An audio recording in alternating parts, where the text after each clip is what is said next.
बहुत सुन ली तेरी बकवास। क्या समझता है तू अपने आप को? आज तेरी सारी अकड़ खत्म कर दूंगा मैं। विक्रांत का भयंकर रूप आज तक किसी ने नहीं देखा था। किसी ने सोचा भी नहीं था कि रोजाना उनकी हंसी का पात्र विक्रांत कभी इस तरह के एक्शन मोड में भी आ सकता है। विक्रांत ऐसे दहाड़ रहा था जैसे कि कोई शेर हो। उसका ये रूप देखकर पुष्कर की आंखें फटी की फटी रह गई। पिछले कई घंटों से मुंबई का अंधेरी पुलिस स्टेशन वॉर रूम बना हुआ था। Attention everybody, team leader Manju आप सबको इस रेप केस की डिटेल्ड इंफॉर्मेशन देने वाली है। सब लोग ध्यान से सुनिएगा क्योंकि आज रात को हम मूव करने वाले हैं। ऑलराइट?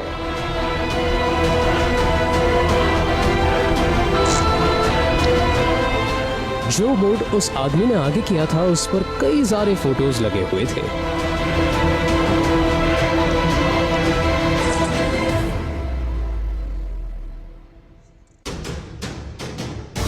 विक्रांत बस दर्शक बनकर इधर उधर के सीन को देख रहा था। वो अपनी कुर्सी पर ही बैठा रहा। उसे अभी भी कुछ समझ नहीं आ रहा था। विक्रांत ने अपने दाहिने कान पर हाथ लगाया। कुछ साल पहले एक गैंगस्टर से लड़ाई करते वक्त उसके कान में चूड़ी लग गई थी। लेकिन हैरत की बात ये थी कि अब विक्रांत का कान बिल्कुल से सलामत था। अब तो हैरत के साथ ही विक्रांत का दिल भी काफी जोर से धड़कने लग गया था।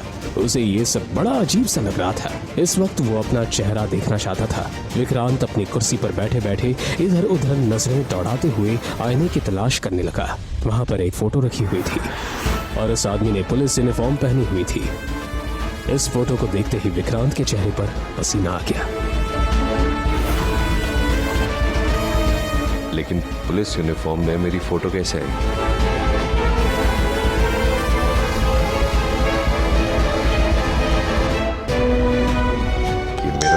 जन्म तो नहीं हो गया, लेकिन मैं पुलिस ऑफिसर कैसे बन गया? कहीं मेरा दिमाग किसी और के शरीर में तो नहीं आ गया? ऐसा भी हो सकता है क्या? विक्रांत को अभी भी याद था कि वो तो मुंबई शहर का बहुत बड़ा गैंगस्टर था। हालांकि उसका नाम विक्रांत ही था, लेकिन क्राइम की दुनिया में लोग उसे विकी डॉन के नाम से जानते थे।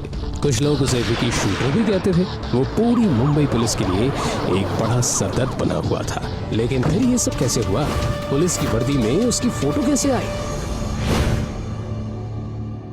अचानक से विक्रांत को कुछ याद आया। मुझे तो फांसी दी गई थी। कुत्ते की जिंदगी से बेहतर सम्मानजनक मौत है। ये बात विक्रांत के कानों में उस वक्त भी गूंज रही थी जब उसके गले में फांसी का फंदा पहनाया जा रहा था। मुझे फांसी का फंदा पहनाया गया था, लेकिन उसके बाद क्या हुआ? अचानक यहाँ कैसे आ गया? कहीं सच में मेरी आत्मा किसी दूसरे के शरीर में तो नहीं आ गई है? विक्रांत के दिमाग में अब जो नई मेमोरी फिट हुई थी उसके हिसाब से वो फिर से इस दुनिया में वापस आ गया था, लेकिन इस बार गैंगस्टर के रूप में नहीं, एक पुलिस ऑफिसर के रूप में। वो मुंबई की क्राइम ब्रांच का इन्वेस्टिगेटर था। दूसरे शब्दों में विक्रांत अब एक डिटेक्टिव बन चुका था।